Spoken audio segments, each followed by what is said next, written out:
Boa noite. Se eu tivesse errado, eu ia dar um bom dia, então, para ver se melhorava. Vamos abrir, então, nossas Bíblias, irmãos, seguindo a exposição que tem sido feita na carta de Paulo aos Coríntios. Vamos abrir o capítulo 15, hoje vamos iniciar um novo capítulo. E a nossa exposição vai se concentrar nos 11 primeiros versículos do capítulo 11. Capítulo este grande, um grande capítulo, em todos os aspectos. São 58 versículos em que Paulo praticamente esgota um assunto que nos interessa a todos, que às vezes é até um pouco difícil de discernir.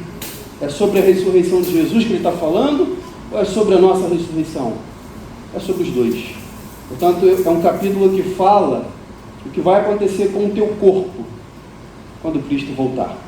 Literalmente o teu corpo, esse arranjo de carbono e moléculas com o qual Deus te fez. O capítulo 15, então, se propõe no capítulo 15, Paulo se propõe a falar sobre isso. O tema da ressurreição é um tema rico, irmãos, riquíssimo, porque nós podemos entrar nesse assunto sob uma perspectiva de salvação, né? Lembra você que Paulo diz em Romanos capítulo 4, que é da ressurreição de Cristo que vem a nossa justificação. Mas também nós podemos entrar nesse assunto sob uma perspectiva escatológica, uma vez que todo o Novo Testamento fundamenta a doutrina das últimas coisas na ressurreição de Jesus.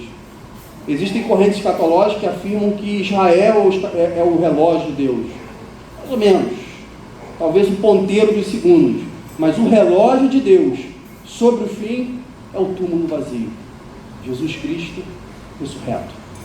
Então, Paulo aborda esse assunto por um motivo que o assusta, que está no versículo 12. Eu quero que você mantenha a sua Bíblia aberta, nós vamos correr esses versículos, não vou fazer a leitura agora toda, nós vamos ler esse texto ao longo da nossa exposição, mas eu quero começar a dar uma escorregada no versículo 12, que é o versículo pelo que justifica essa mudança abrupta de raciocínio de Paulo. Fomos expostos nas últimas semanas sobre culto, sobre ordem de culto, sobre uso dos dons, sobre serviço, sobre edificação da igreja. E Paulo abruptamente muda o seu raciocínio para falar sobre a ressurreição, e o motivo é o versículo 12. Eu quero que você leia comigo, em que ele pergunta: ora, se o que se prega é que Cristo ressuscitou dentre os mortos, como alguns de vocês afirmam que não há ressurreição dos mortos? O zelo de Paulo desperta aqui porque uma doutrina fundamental, uma verdade fundamental do Evangelho havia sido questionada no seio da igreja. Percebam que ainda não havia esse ensino, essa dúvida sobre a ressurreição dos mortos, ainda não havia chegado na liderança da igreja, mas havia um burburinho entre a igreja de Corinto sobre a realidade da ressurreição dos mortos, ou sobre a realidade da ressurreição de Cristo. Com base nisso, Paulo vai abordar esse assunto de uma forma extensa. Como eu disse, ele praticamente vai esgotar essa belíssima doutrina no capítulo 15, de forma que é impossível você compreender o que significa a ressurreição de Cristo e a sua ressurreição sem que você tenha que passar pelo capítulo 15. Lutero afirmou um dia que negar que Jesus ressuscitou dentre os mortos significa negar que Deus é Deus. Negar que Jesus ressuscitou dentre os mortos significa negar que Deus é Deus. Olha que profundidade nessa afirmação. Porque Deus fez promessas e porque Deus é o Senhor da vida eterna. Portanto, quando nós temos dúvidas sobre essa doutrina, sobre essa verdade, nós temos dúvidas sobre quem é Deus. Mas eu quero ir um pouco mais longe. Negar que Jesus ressuscitou dentre os mortos significa negar que exista igreja. Sobre esse ponto que eu quero falar aqui essa noite, sobre a realidade da ressurreição de Cristo Jesus para a igreja de Cristo. Se não há ressurreição, se Cristo não ressuscitou, se nós não vamos ressuscitar, todos nós estamos aqui enganados esta noite. Não a igreja. E nós vamos ver isso ao longo da exposição. Então Paulo vai corrigir esse problema de compreensão de parte da igreja de Coríntios, inicialmente, nesses 11 versículos, querendo mostrar para eles que não é possível falarmos em igreja, em povo de Deus, em eleitos do Senhor, em nação do Senhor, se nós não falarmos sobre a centralidade da ressurreição de Cristo como artigo de nossa fé. E ele faz isso apresentando, lembrando os coríntios sobre o que significa o evangelho que eles abraçaram, dando evidências históricas sobre a ressurreição de Jesus, nesse primeiro momento. Versículos 1 e 2, acompanhem comigo. Ele diz: irmãos, venho lembrar-lhes o evangelho que anunciei a vocês, o qual vocês receberam e no qual continuam firmes. Por meio dele, vocês também são salvos, se retiverem a palavra, assim como tal a preguei a vocês, a menos que vocês tenham crido em vão. Portanto, Paulo abre o assunto da ressurreição, relembrando aos coríntios uma fórmula apostólica. E que fórmula apostólica é esta? É de que a igreja de Coríntios e a igreja de Cristo é formada a partir da entrega do evangelho pela boca dos apóstolos. E essa entrega do evangelho, anunciada pela boca dos apóstolos, da parte dos coríntios e da parte de toda a igreja de Cristo, exigiu uma contrapartida. E essa contrapartida foi a recepção desse evangelho com fé. E a recepção deste evangelho com fé trouxe firmeza, trouxe salvação para aquela igreja. E aqui, talvez o olhar clínico de Paulo, no final do versículo 2, ele diz o seguinte: essa fórmula está íntegra. Que fórmula é esta? Recebi o evangelho, criei no evangelho, estou salvo.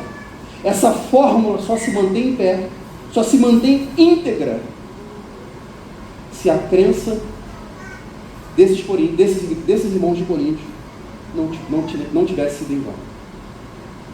E o que significa crer em vão aqui? Vão para Paulo vai ser um assunto, vão para Paulo vai ser um conceito fundamental no seu argumento no capítulo 15. Vão aqui, abre comigo no versículo, aliás, olhe comigo no versículo 10, que Paulo nos dá o significado do que significa ser vão, de uma fé vã. Ele diz: mas pela graça de Deus sou o que sou, e a sua graça que me foi concedida não se tornou vã. E por que ela não se tornou vã? Porque eu trabalhei muito mais do que todos os outros apóstolos. Nesse momento não vou me preocupar com o que está querendo dizer aqui, mas para Paulo e para nós, vã é algo inútil, algo sem valor, algo que não tem frutos. Portanto, o que Paulo está alertando os coríntios é o seguinte: para que haja a mínima dúvida no meio de vocês a respeito da ressurreição de Cristo, eu suponho que a fé de vocês seja vã. Eu suponho. E o que significa ser uma fé vã? É aquela fé de pessoas que domingo após domingo estão tendo contato com o evangelho de Jesus.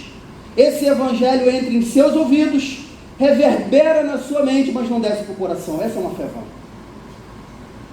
As verdades com as quais essas pessoas têm contato não reverberam no coração, não muda a sua vida, não muda a sua visão de mundo, não muda a sua relação com os outros, não muda a sua relação com o mundo. Isso é uma fé vã, uma fé que não opera obras, uma fé que não obra, que não podemos ver a sua evidência por meio da nossa vida. É aquilo que Tiago chama de fé morta.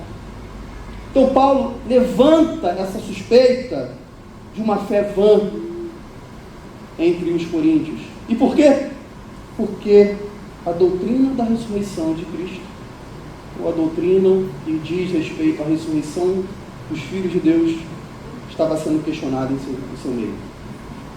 Paulo então segue, versículos 2 e 3, e aqui, irmãos, entramos no centro dessa passagem. Paulo então relembra-os que evangelho é este que ele os entregou. Ele diz: antes de tudo, entreguei a vocês o que também recebi, uma fórmula muito conhecida no Novo Testamento. E o que eu entreguei, e o que vocês receberam que eu entreguei a vocês? que Cristo morreu pelos nossos pecados, segundo a Escritura, e que ele foi sepultado e ressuscitou ao terceiro dia, segundo as Escrituras também. Irmãos, esse versículo é tão profundo, mas tão profundo, que eu posso jogar de lado aqui regras de interpretação para entendê-lo. Eu nem preciso do contexto. Ele é tão claro, ele é tão profundo, que apenas de lê-lo, eu já consigo compreender o que Paulo quer dizer com isso. E o que Paulo está apresentando aqui é o Evangelho. E esse Evangelho que Paulo entrega aos Coríntios, que os apóstolos entregaram à igreja de Cristo, tem duas verdades centrais. E é bonito essa afirmação dele sobre duas perspectivas. Sobre a perspectiva do argumento que ele está desenvolvendo aqui, é que ter dúvidas sobre a nossa ressurreição e a ressurreição de Cristo é ter dúvidas sobre o que significa o Evangelho. Esse é o argumento que ele quer enfatizar aqui com os coríntios. Mas também há uma beleza nesse texto, porque ele está nos colocando em contato com um grande resumo e definição do Evangelho de Jesus. E ele tem duas verdades. A primeira verdade é que o Evangelho é sobre o que Jesus fez por nós na cruz.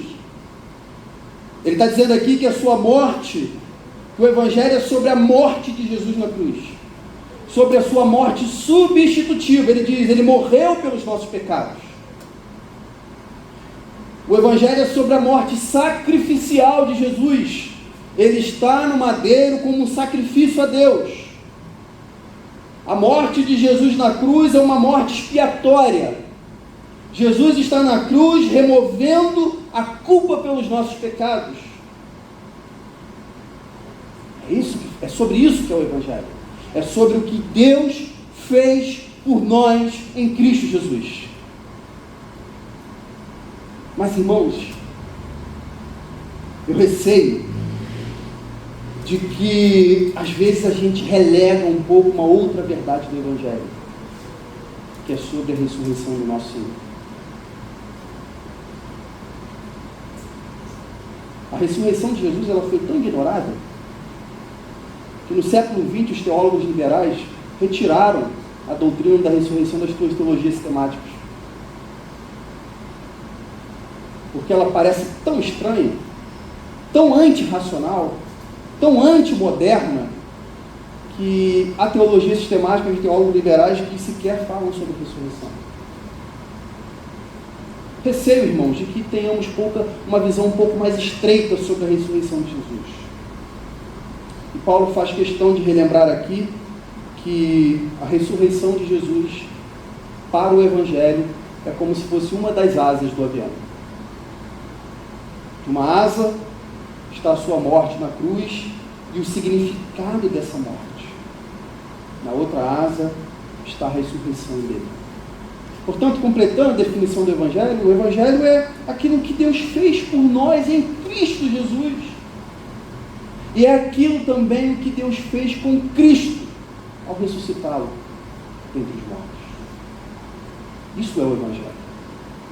Esse é o centro do Evangelho. Esse é o artigo central do que significa uma boa notícia. E Paulo relembra a eles. E nos relembra aqui também, CBI, no século XXI, de que o Evangelho tem um conteúdo muito bem definido nas Escrituras. De tal forma que nós não podemos aceitar relativizações sobre ele, confusões sobre ele, adições a ele. E ele fala que tanto a morte de Jesus quanto a sua ressurreição foram prescritas pela palavra de Deus. E provavelmente ele está em contato aqui com Isaías 53, famosa profecia de Isaías, no qual ele afirma que Jesus, o servo sofredor, iria morrer em nosso lugar. Por as nossas transgressões levariam Jesus à morte, por suas feridas seríamos sarados, e Deus se agradaria do seu sacrifício. Isso está claro no Antigo Testamento. E ele também afirma que a ressurreição de Jesus é também um tema do Antigo Testamento. Esse aqui é um pouco mais difícil, porque nós não temos explicitamente no Antigo Testamento uma afirmação tal como o Filho de Deus vai morrer e vai ressuscitar ao terceiro dia. No entanto, temos textos apontando profeticamente para a ressurreição de Jesus. Um deles nós lemos aqui na leitura coletiva. E disse o Senhor ao meu Senhor: venha para cá, assenta-te à minha direita, até que eu te ponha sobre os teus pés os teus inimigos.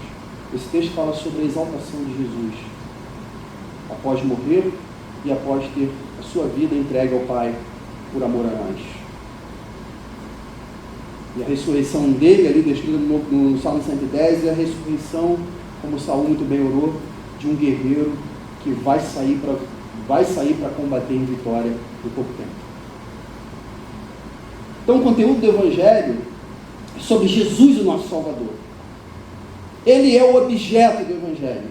Ele é a pessoa sobre a qual o Evangelho fala. E o Evangelho, essa boa notícia que o Senhor entregou a nós, é sobre o que Deus fez por nós em Cristo, na cruz e no Calvário. Paulo, então, após expor doutrinariamente a ressurreição de Jesus, ele vai defendê-la sobre um argumento interessante, que eu acho extremamente interessante, que ele vai apresentar a ressurreição de Jesus em termos históricos. Em termos históricos. Versículo 5 até o 10. E ele apareceu a Cefas, e depois aos 12. Depois foi visto por mais de 500 irmãos de uma só vez, dos quais a maioria ainda vive. Porém, alguns já dormem. Depois foi visto por Tiago, e mais tarde por todos os apóstolos. Por último, depois de todos, foi visto também por mim, como que por um nascido fora de tempo, porque eu sou o menor dos apóstolos, e nem mesmo sou digno de ser chamado apóstolo, pois persegui a igreja de Deus. Mas pela graça de Deus sou o que sou, e a sua graça que me foi concedida não se tornou vã. Todavia, não eu. Aliás, pelo contrário, trabalhei muito mais do que todos eles. Todavia, não eu, mas a graça de Deus comigo. Irmãos, agora Paulo faz aqui uma defesa da ressurreição de Jesus em dois argumentos que são belíssimos. Primeiro, ele levanta para a ressurreição de Jesus o argumento histórico. Essa carta foi escrita mais ou menos 25 anos depois da ressurreição de Jesus, para um povo, para uma igreja que estava a milhares de quilômetros de Jerusalém.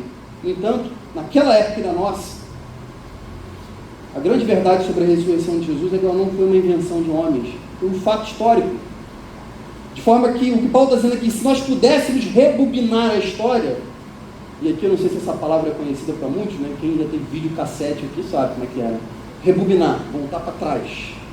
Hoje a gente não tem mais isso, né? Na época do Spotify não existe rebobinar uma música. Mas se nós fôssemos rebobinar a história, todos nós fôssemos para o primeiro século em Jerusalém, num domingo de manhã nós veríamos o túmulo aberto. É isso que Paulo está dizendo.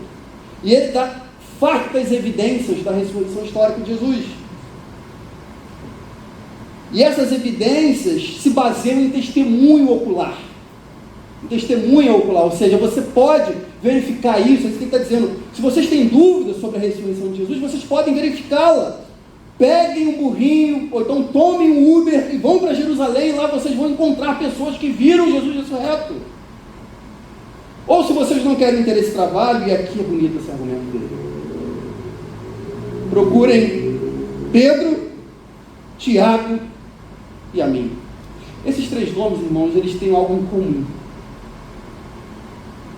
que é o segundo ponto da evidência de que Jesus ressuscitou. A primeira história, como eu mostrei para vocês aqui. Se você rebobinar a história e voltar atrás, você vai ver o túmulo vazio. Você vai ver pessoas desesperadas, correndo, mulheres correndo, e discípulos confusos que não sabem o que aconteceu.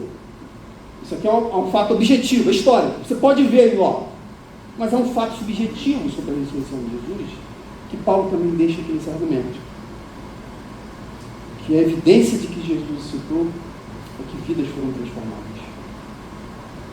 Se não vejamos, Pedro, quem foi Pedro? Aquele que falou bravatas para Jesus. Senhor, eu não vou permitir que o Senhor suba numa cruz.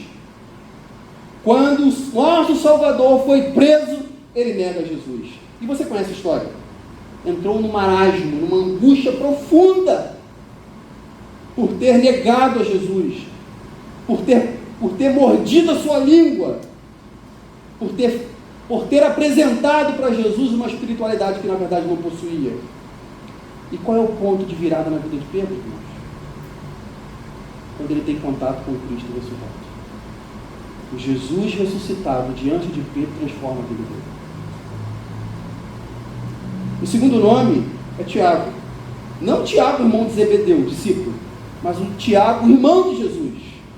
Que o Novo Testamento deixa claro para nós que a família de Jesus, sim, sua mãe e seus irmãos, duvidavam, palavras minhas agora, zombavam do que Jesus afirmava sobre si.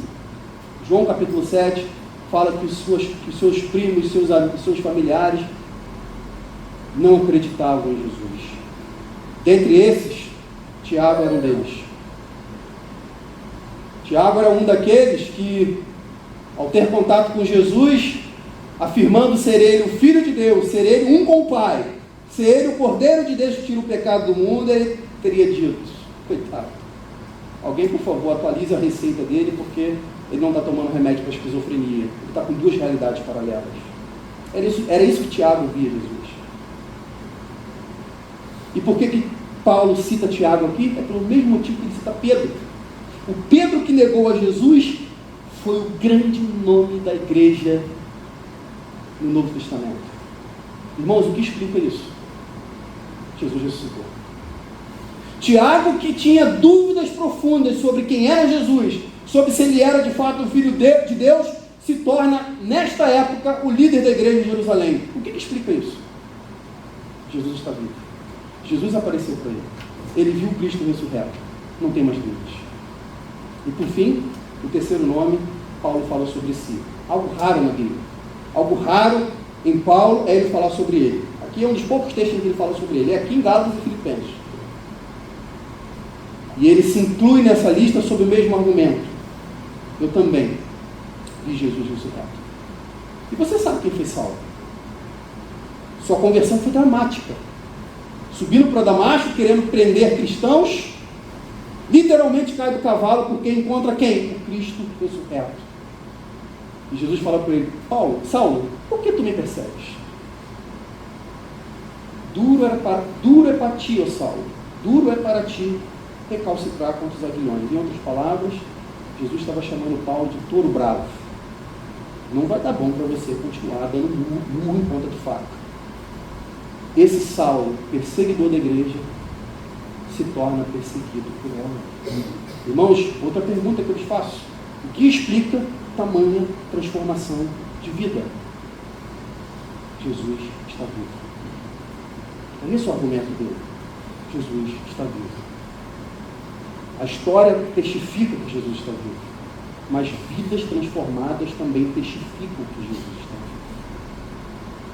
Se você olhar quem você era e o que você é hoje, só há uma explicação para isso: Jesus está vivo. Se você olhar para a igreja que suportou 2000 anos sendo perseguida pelo mundo, só há uma explicação para isso: Jesus está vivo. Eu poderia adicionar outros argumentos aqui a esses de Paulo. Um dos claros do Novo Testamento é que a doutrina da ressurreição nasce cristalizada no Novo Testamento. Não há uma reunião na igreja de Jerusalém para discutir em que termos a doutrina da ressurreição seria apresentada à igreja. Ela nasce pronta, ela já nasce na boca dos apóstolos. Tamanha veracidade que era o fato de Jesus estar vivo. E o que eu acho mais espetacular é que pessoas morreram por essa verdade. Irmãos, convenhamos. Pessoas brigam por uma mentira. Pessoas brigam por ideologias. Pessoas deixam de se falar. Pai deixa de falar com o filho por causa de ideologias, por causa de mentiras. Casamentos terminam por causa de mentira. Um país implode por causa de mentira. Mas uma coisa eu asseguro para vocês: ninguém morre por uma mentira.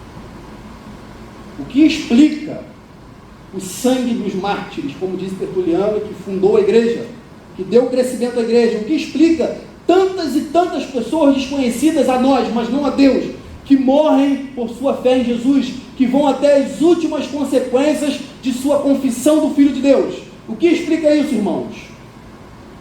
Só uma resposta: Jesus está vivo. Ninguém morre por uma mentira. Ninguém, como disse Blaise Pascal, ninguém inclina o seu pescoço para ser cortado por uma mentira. Só vai para o matadouro quem está muito certo daquilo que crê. Temos então, irmãos, fartas evidências sobre a ressurreição de Jesus Cristo. É isso que Paulo está dizendo. A mínima dúvida sobre essa doutrina dentro da igreja não era aceitável. E como nós vamos ver aqui, se Jesus não ressuscitou dentre os mortos, não há igreja. Não há como falarmos em igreja. E Paulo então termina seu argumento, versículo 11: portanto, seja eu ou sejam eles, assim pregamos e assim vocês creram. Paulo então conclui seu raciocínio, como ele começou no início, sobre não podemos ter dúvidas. A nossa fé não pode tropeçar sobre o fato de que Jesus está vivo. O que essa passagem ensina para a gente, irmãos?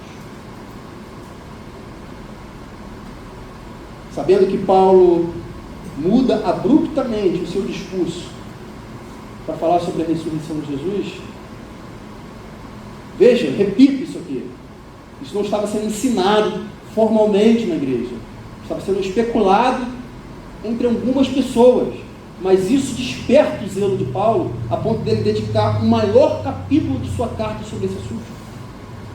Falar sobre um assunto em tamanha profundidade que ele não falou em nenhum outro assunto em sua carta. Porque o que isso nos ensina? Isso nos ensina que nós não podemos ser indiferentes ao fato de que o nosso Senhor Jesus está vivo. A ressurreição de Jesus, a sua vida, o fato de ele estar hoje assentado à direita de Deus, governando os céus e a terra, com toda a autoridade e poder, isso não pode estar na margem da nossa fé. Isto é central à nossa fé. Nós não podemos ser indiferentes a essa verdade e nós não podemos deixá-la num cantinho do nosso coração, como se não impactasse em nossas vidas.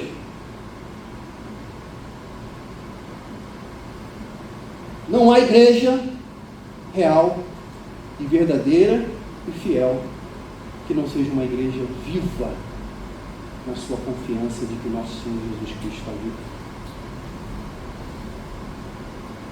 E eu queria, irmãos, aprofundar um pouco mais esse ponto com vocês, para lembrá-los de quão importante essa verdade é para nós. Há muita coisa a ser dita sobre a ressurreição de Jesus, e ela será dita ao longo do capítulo 15. Mas eu queria lembrar a vocês o beabá da ressurreição de Jesus. Eu queria saber isso comigo lá em Atos capítulo 2.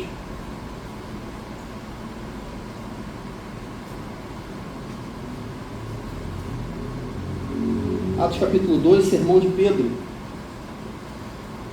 Primeiro sermão de Pedro, após o derramamento do Espírito Santo.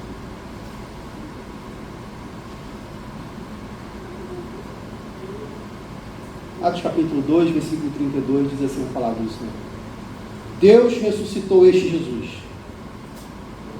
e disto todos nós somos testemunhas. Exaltado, pois, à direita de Deus, tendo recebido do Pai a promessa do Espírito Santo, derramou isto que vocês estão vendo e ouvindo. Olha que bonito, irmãos. No sermão de Pedro, sobre o derramamento do Espírito Santo e sobre o que eu vou chamar aqui de a inauguração da igreja, Pedro traz à tona a ressurreição de Jesus como fato que desencadeia o derramamento do Espírito Santo.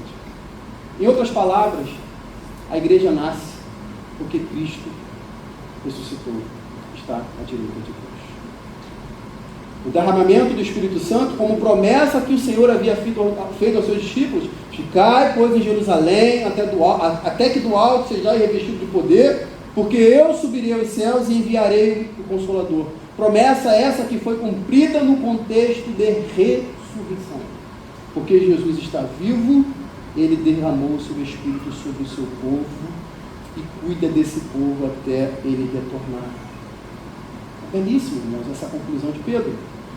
Essa associação direta entre a ressurreição de Jesus e eu vou chamar aqui de a inauguração da igreja. Portanto, não é possível, eu enfatizo isso aqui, não é possível falarmos em igreja, falarmos em povo de Deus, falarmos em nação eleita, falarmos em ovelhas do Senhor Jesus, se nós não estamos olhando para um povo que tem uma fé viva, pulsante na ressurreição de Jesus Cristo.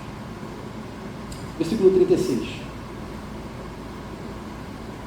Portanto, toda a casa de Israel esteja absolutamente certa de que a este Jesus que vocês crucificaram, Deus fez Senhor Cristo.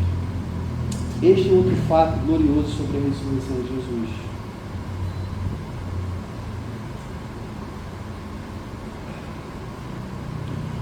Quando Jesus morre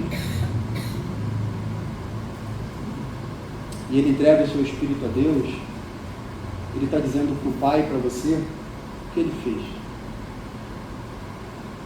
Quando Jesus ressuscita, Deus está dizendo para você qual é a opinião dele sobre o que Jesus fez na cruz.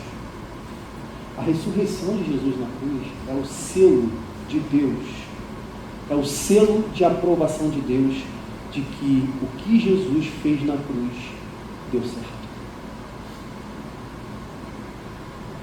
Ao dizer que Deus o exalta, que Deus tira Jesus do túmulo, a Bíblia está nos dizendo que, de fato, os nossos pecados foram perdoados.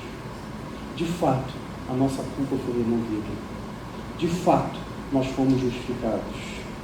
De fato, fomos perdoados. De fato, fomos adotados.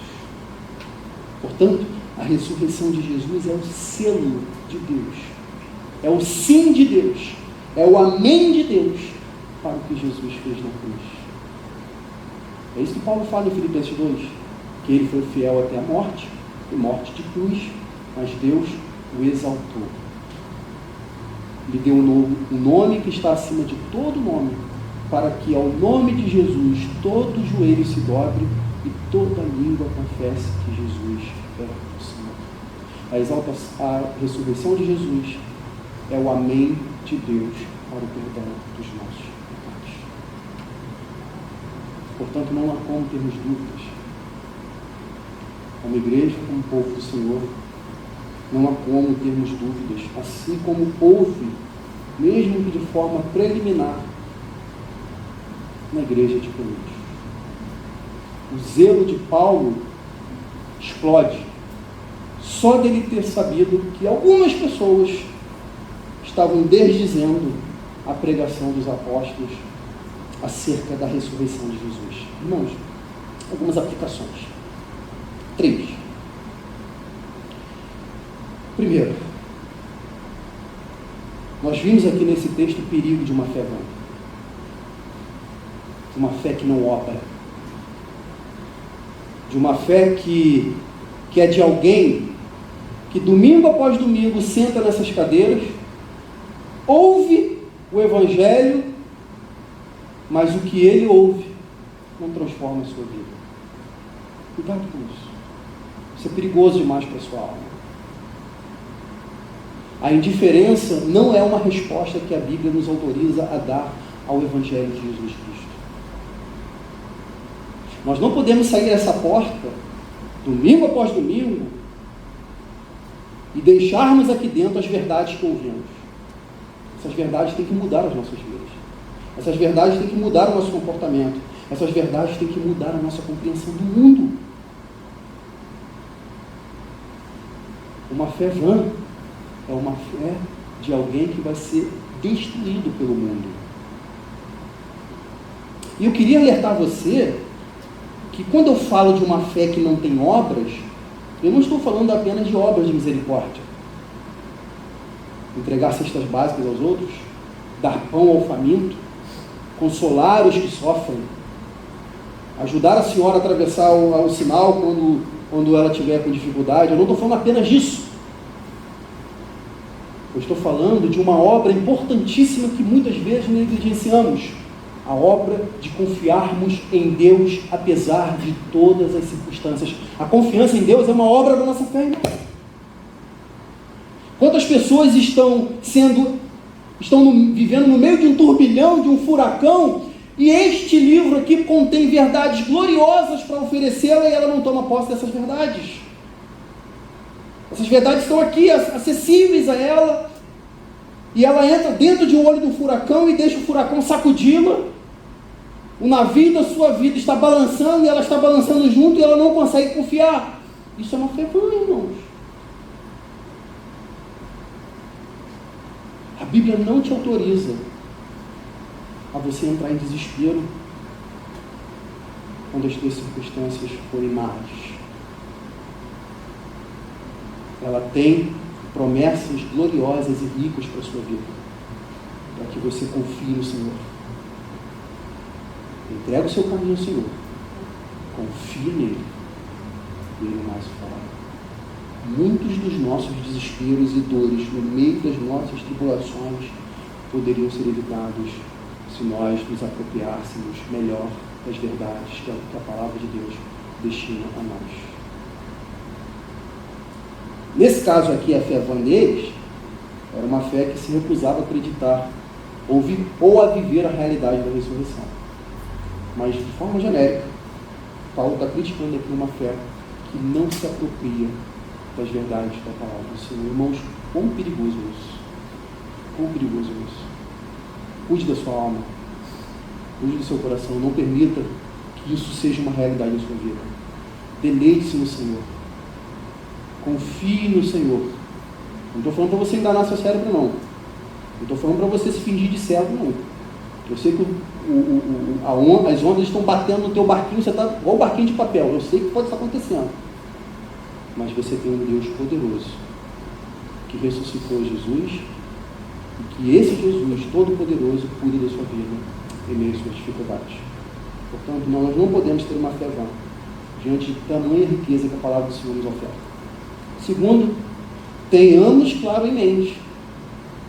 Segunda aplicação, tenhamos claro em mente que o Evangelho de Jesus tem um conteúdo muito bem definido.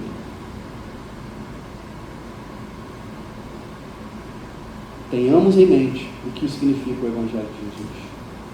Tenhamos em mente o que é essa boa notícia que a palavra de Deus diz. E há um perigo grande, queridos, de nós nos esquecermos do Evangelho. Porque quando nós nos esquecemos do Evangelho, e nesses termos que o apóstolo Paulo apresenta aqui, da morte de Jesus e da sua ressurreição, nós permitimos que nós vamos entulhando sobre a nossa fé outras verdades, até podem ser verdades de experiências nossas, caminhadas, nossas especulações filosóficas, nossas especulações teológicas, de forma que daqui a 10 anos eu não me lembro mais o que é o Evangelho. Aí eu estou numa mesa de café e eu pergunto para alguém o que é o Evangelho, a pessoa pode dizer, o Evangelho é como nós administramos a nossa igreja. Isso não é Evangelho. Ou depois de 20 anos de experiência, alguém pode dizer, o Evangelho é como nós fazemos missões. Não, isso não é Evangelho. Ou, como está em moda agora, o Evangelho é uma teoria política e social. Isso não é o Evangelho. O Evangelho é sobre o que Jesus fez por nós, é sobre o que Deus fez por nós na cruz em Cristo Jesus. Isso é o Evangelho. Essa é a boa notícia de Deus. A boa notícia de Deus é que você agora, se você se arrepender, você será ouvido, porque o reino de Deus está entre nós. Jesus está vivo. Ele morreu pelos nossos pecados e garantiu para nós a eterna salvação. Isso é o Evangelho. O Evangelho não são nossas teorias, por melhor que elas sejam, por mais recomendadas que elas sejam. O Evangelho não é nossa cosmovisão, como nós vemos o mundo, como nós vemos a política, como nós vemos a sociedade. Isso não é o Evangelho. O Evangelho é o que Cristo está fazendo na cruz por nós. Isso é o Evangelho. E é nisso que o Senhor nos chama a depositar confiança. Que o sangue de Jesus derramado não foi em vão. E de que Ele está vivo, e por Ele estar vivo, a nossa vida não termina no túmulo. E eu termino com a terceira aplicação. Pedro disse, a palavra de Deus diz, que, e Paulo vai dizer aqui, ele vai dizer que Jesus é a primícia dos que dormem, ou seja, o primeiro dentre tantos que serão ressuscitados. Se Jesus está vivo, e está, a tua vida não termina no túmulo.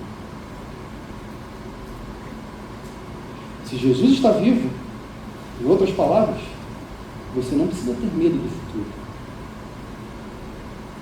Quando Jesus ressuscita, Deus está carimbando o futuro da história. Ou a história do futuro. O que eu acho bonito é que, quando Jesus ressuscita, os termos que a Bíblia utiliza, é que agora nenhuma linha nas páginas da história serão escritas sem o dedo de Deus. Deus é soberano sobre o tempo, sobre o espaço, sobre a história. Esse é um dos motivos que a ressurreição de Jesus é um fato histórico. É que Jesus manda na história. A história não é uma sucessão de fatos aleatórios. Homens ascendem ao poder, homens perdem o poder, nações se levantam, nações caem, guerras são travadas, guerras são vencidas, guerras são encerradas. Tudo isso acontece sob o olhar soberano do nosso Deus. Porque Jesus está vivo. E Ele há de vir e apagar dessa história o pecado e o mal. Como que isso aplica a gente, irmãos? Você não precisa ter medo do futuro. Não precisa mesmo. Não sei como é que você está vivendo hoje. Talvez você está numa situação em que você está para tomar decisões. Você está naquela grande dúvida que eu já tive. Se eu tomar A, eu não sei se eu estou certo. Se eu tomar a decisão B, eu também não sei se eu estou certo. Para onde ir? Não sei. Não sei qual é a melhor decisão. Ou então você está vivendo um momento da sua vida que o presente está tão duro, que o presente na sua vida, que as circunstâncias atuais estão tão difíceis, que você está pedindo assim a Deus: Senhor, não me dê o futuro, porque não vale a pena. Eu queria te dizer isso. Não fica com medo do futuro. O teu futuro está na mão do Senhor. Jesus está vivo. Ele cuida do teu futuro. E por que eu sei disso? Porque Ele tirou Jesus de dentro do túmulo. Quando Jesus sai do túmulo, o que a Bíblia está nos dizendo é que nós não precisamos temer o futuro. Nem esse futuro curto da nossa existência, nem o futuro que Deus prometeu àqueles que entregarem as suas vidas a Jesus. Relembro para você, Paulo disse que Jesus morreu porque as Escrituras prometeram que Ele morreria. Deus cumpriu a sua palavra. Paulo também disse que Jesus ressuscitou porque as Escrituras prometeram. Deus também cumpriu a sua palavra. As Escrituras dizem que um dia toda lágrima dos nossos olhos será enxugada. O pecado será extirpado e a morte será definitivamente vencida. Se Deus prometeu que Jesus ia morrer e cumpriu, se Deus prometeu que Jesus iria ressuscitar e cumpriu, por que não Ele não cumpriria a promessa de um dia restaurar as nossas vidas em definitivo? Portanto, não tenha medo do futuro, meu irmão. Que o Senhor te abençoe. Vamos orar ao Senhor? Senhor Jesus, nós nos encurvamos diante de Ti, em reverência ao Senhor, porque o Senhor é todo-poderoso. Com os olhos da fé Te enxergamos assentado à destra do Pai Todo-Poderoso. Te olhamos, Jesus, com o olhar da nossa fé, vendo que o Senhor está conosco neste mundo em que vivemos. Olhar para a cruz, Senhor, lavou os nossos corações e nos deu vida. Mas olhar também, Jesus, para o Senhor aí, assentado à destra do Pai, derrame em nossos corações esperança. Porque o Senhor está vivo e as nossas vidas estão seguras em Ti. Jesus, que o Teu Espírito Santo possa ilustrar essa verdade em nossos corações, no meu e da Sua amada igreja, para que vivamos, Senhor, dia após dia, a verdade e a realidade da tua ressurreição. Porque o Senhor, a partir de hoje, governa as nossas vidas, governa esse mundo e voltará para a sua vitória triunfal. Por ela esperamos. Amém. Amém, irmãos.